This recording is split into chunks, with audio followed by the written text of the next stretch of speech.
ውልቃዊ ሂወትካን ሚዛናዊ ዝኾነ ኣካይዳ ክትከይድ ኣዝዩ ኣገዳሲ እዩ።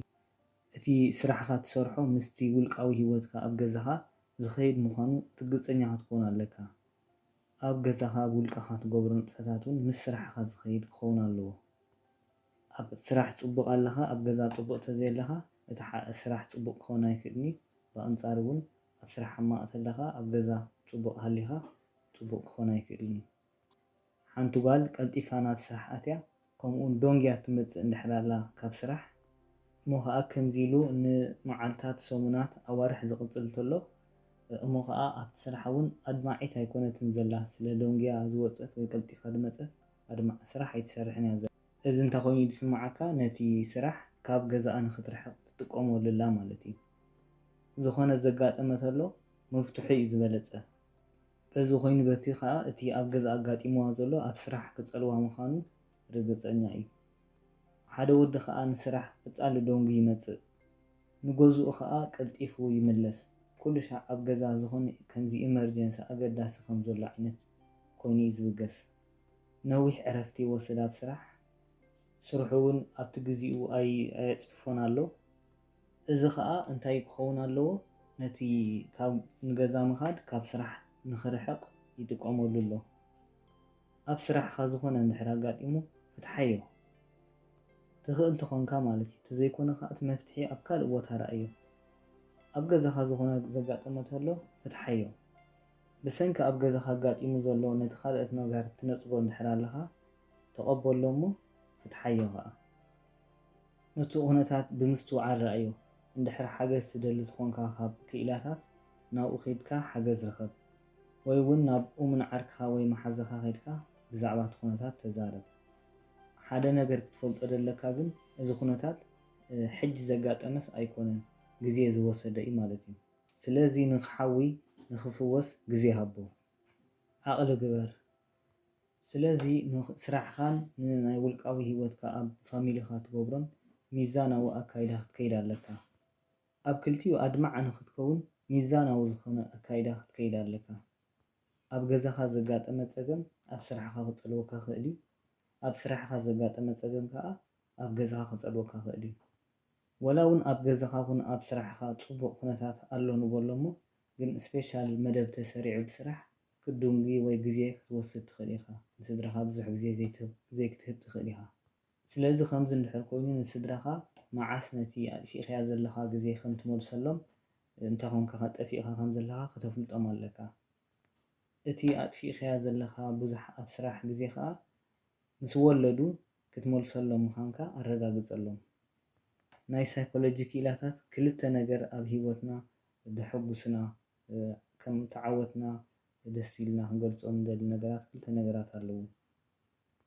እቲ ቀዳማይ ስራሕና እቲ ኣብ ሕብረተሰብ ነበርክቶ ኣስተዋፅኦ እቲ ደየቋርፅ ናብቲ ሸቶታትና ክንበፅሖ ንጓዓዞ ጉዕዞ እቲ መዓልታዊ ንገብሮ ኣክቲቪቲ ነቲ ቅዲ ኣካይዳና ዝቕልስ እቲ ንገብሮ ፅልዋ እቲ ሓይሊ እቲ ካልኣይ ከዓ ፍቕሪ ካብ በዓልቲ ቤትና ንረክቦ ፍቕሪ ካብ ደቅና ንረክቦ ፍቕሪ ካብ ወለድና ካብ ስድራ ቤትና ንረክቦ ፍቕሪ ካብ ኣዕርክትና ንረክቦ ፍቕሪ ብሓፈሻ ብዙሓት ሰባት ብዛዕባና ይግደሱ ምዃኖም ምፍላጥና የሐጉሰና።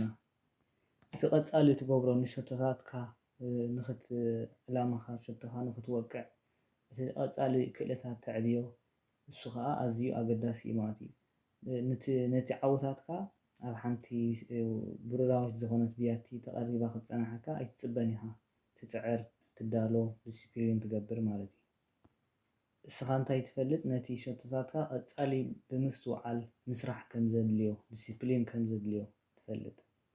እንተዘይኮይኑ ግን እቶም ሕልምታት እቶም ሸቶታት ናባኻ ኣይክመፁን እዮም ማለት እዩ። ኣብ ናይ ስራሕካ ብዙሕ ሰዓታት ኣሕሊፍካ ኣብ ገዛኻ ሓደ ፅቡቅ ዝኾነ ኣተዓባብያ ቆልዑት ኣነባብራ ገዛኻ ክፀናሐካ ኣይትፅበን ኢኻ መቸም። እቲ ናይ ውልቃዊ ዕቤትካ እውን ብዘይ ምስትውዓል ብዘይ ምስራሕ ኣብኡ ከሎ ክዓቢ ኢልካ መቸም ኣይትፅበን ኢኻ።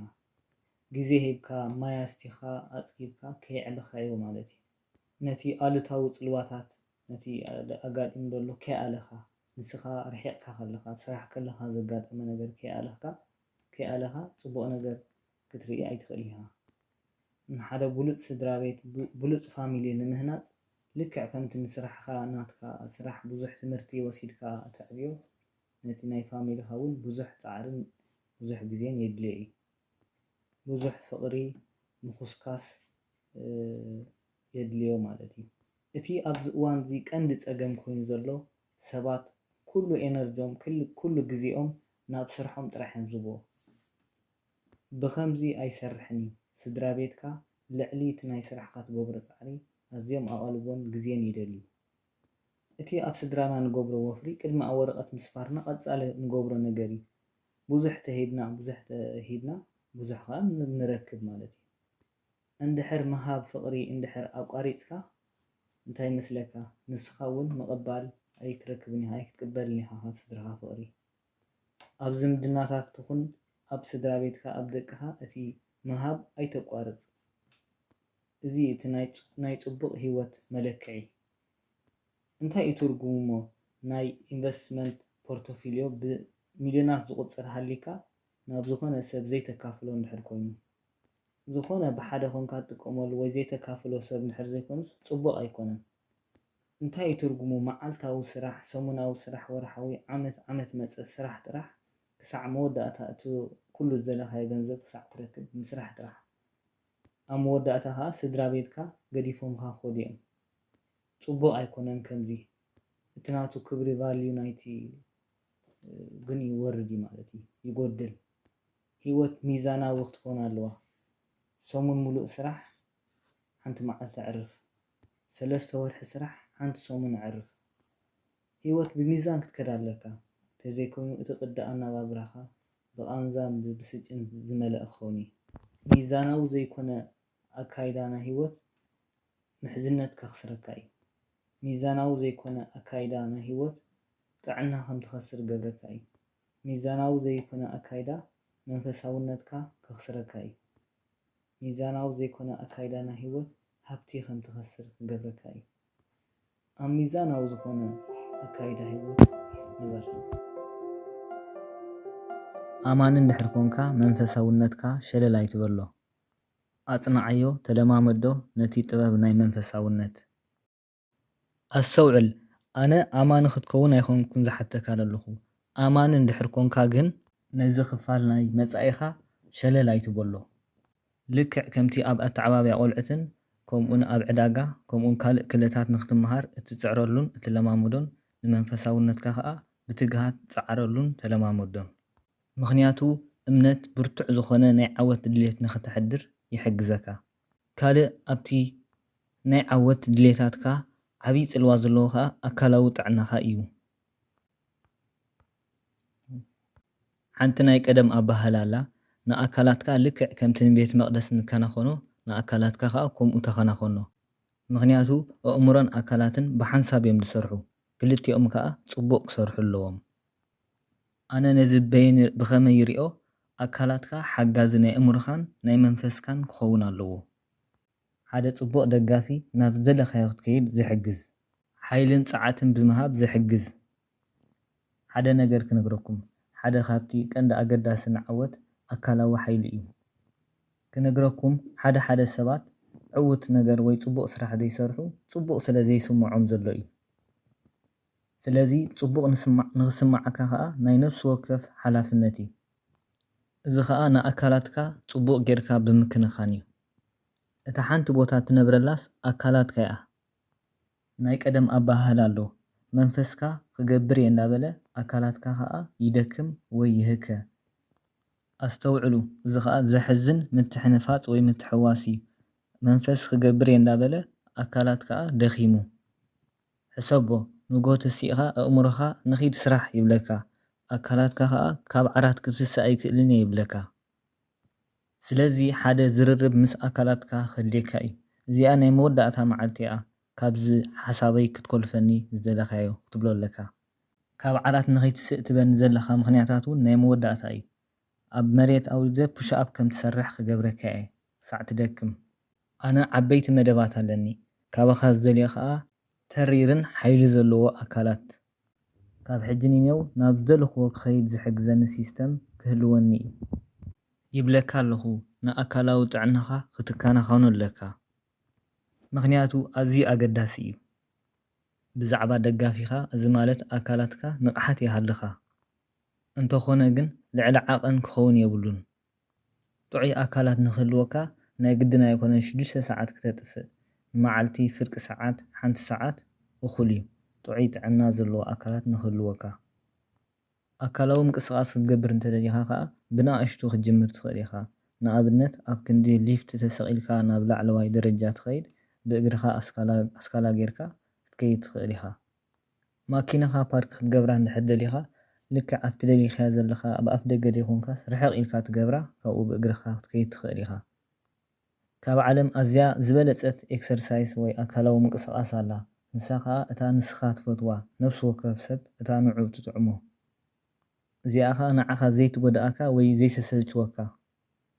ሙጉያይ ዘይትፈቱ ተኾንካ ወይ ከዓ እቲ መለጋግቦኻ ዘይፃወሮ ተኾይኑ ብእግርኻ ክትከይድ ትኽእል ኢኻ። ምኻድ ዘይትፈቱ ተኾንካ ገለ ሰዓታት ኣብ ሰሙን ምሕንባስ ክትከይድ ትኽእል ኢኻ። ኣካላዊ ምንቅስቓስ ዝመስል ነገራት ዘይትፈቱ እንድሕር ኮንካ ኣብ ስፖርት ክትሳተፍ ትኽእል ኢኻ። ከም ኣብነት ቴኒስ ባይታ፣ ባስኬትቦል ክትገብር ትኽእል ኢኻ። ብዙሕ ኣየድልየካን እዩ፣ ቁሩብ ኣካላትካ ጥራሕ ንክንቀሳቐስ። ኣብ ከምዚ ዓይነት ስፖርት ክሳተፍ ከለኻ ከዓ ኣካላትካ ጥራሕ ዘይኮነ ፅቡቕ ዝስምዖ ኣእሙሮኻ እውን ፅቡቕ ይስምዖ። ብኣንፃሩ ከዓ እቲ ኣካላትና ብዙሕ ኣካላዊ ምንቅስቓስ ክገብር ከሎ ድቃስና ይውሕድ ወይ እቲ ድቃስ ንደልዮ ይውሕድ። ብዙሕ ኣካላዊ ምንቅስቓስ ክሰርሕ ከለኻ ብኡ መንፅርካ ኣእሙሮኻ ፅቡቕ ይሰርሕ። ራነርስ ሃይ ዝበሃል መቸም ሰሚዕና ኣለና። እዚ ከዓ ሓቂ እዩ። ከየቋረፅና ካብ 20 ክሳብ 30 ደቂቕ ኣክቲቪቲ እንድሕር ኣካላዊ ምንቅስቓስ ጌርና ኣካላትና ኢንዶርፋንስ ዝበሃል ኬሚካል ከውፅእ ይጅምር። እዚ ከዓ ፅቡቕ ክስማዓና ይገብር። ንዓኻ ዝከናኸነካ ፅቡቕ ናይ ደገፍ ስርዓት ኣቕውም። ሕልምታትካ ወይ ራእይኻ ከዓ ክክውን ግበሮም። ኣብ ኣካላዊ ጥዕናኻ ኣዝኻ ክትጥንቀቐሎም ዘለካ ከዓ እዞም ዝስዕቡ እዮም። ከም ልዕሊ ዓቐን ምምጋብ፣ ሽጋራ ምትካኽ፣ ኣልኮላዊ መስተ ልዕሊ ዓቐን ምስታይ፣ እዚኦም ነገራት ንኣካላትካ ጠቕላላ ክዕንዉ ዝኽእሉ እዮም። ኣብ ናይ ቢዝነስ ግብጃ ዓቐኑ ዝሓለፈ መስተ ምስታይ፣ ከምኡውን ኣብ ማሕበራዊ ግብጃ ልዕሊ ዓቐን መስተ ምስታይ ካብ ሰባት ክንፅለካ እዩ። ዓቐን ናትካ ፍለጥ። ብውሕድ ዓቐን ነቢት ምስታይ ሕራይ ፀገም ኣይህልዎን ይኸውን። ሓደ ጥርሙዝ ሙሉእ ነቢት ምስታይ ግን ፅቡቕ ኣይኮነን። ኣብ ሂወት ኩሉ ግዜ ሚዛናዊ ምዃን እዩ። ኣብ ስራሕኻ ብዙሕ ግዜ እንድሕር ኣጥፊእኻ ንስድራኻ ምስ ወለዱ ግዜ ሃቦም። ሚዛናዊ ዝኾነ ኣካይዳ እንድሕር ዘይብልካ ክልተ ዋጋ ከኽፍለካ እዩ። ንስድራኻ ኣብ ክንዲ ስራሕኻ መስዋእቲ ኣቕሪብካዮም ኣለኻ። ንዓማዊልካ ልዑል ተገዳስነት ንደቅኻ ግን ኣይትግደሰሎምን ኢኻ። ሚዛናዊ ብዘይኮነ ኣካይዳ ንኸፍሎ ዋጋ ኣሎ። ሓደ ሓደ እዋንካ እቲ ንኸፍሎ ዋጋ ኣዝዩ ልዑል እዩ።